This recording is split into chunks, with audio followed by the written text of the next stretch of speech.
Example 1. A projectile can have same range r for two angles of projection. That means the two angles must be complementary angles. If T1 and T2 are the times of flight in the two cases, then what is the product of two times of flight? So let us see.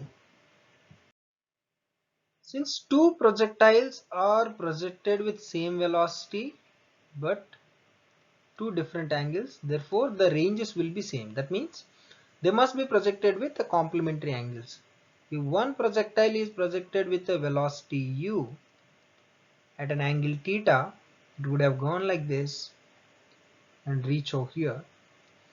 Let the time of flight be t1. And another projectile is projected with a velocity u but an angle 90 minus theta. It would go like this and finally reach to the same point. The time of flight for the second projectile will be t2.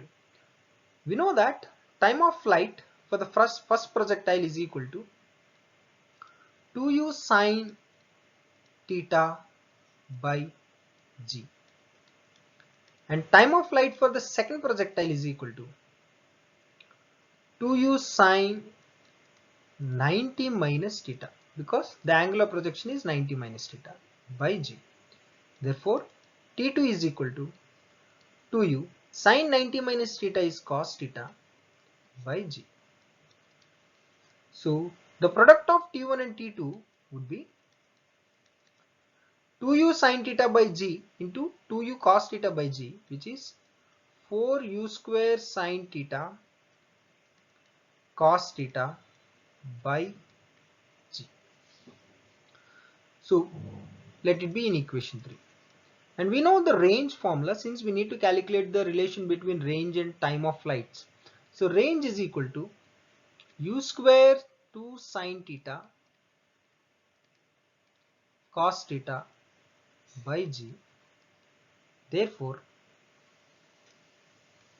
multiply and divide with 2g. So what we will get? Range is equal to 4u square sine theta cos theta by 2g square into g.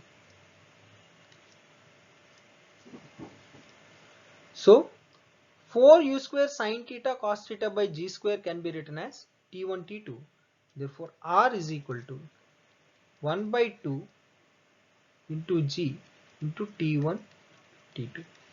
Therefore t1 t2 is directly proportional to the range.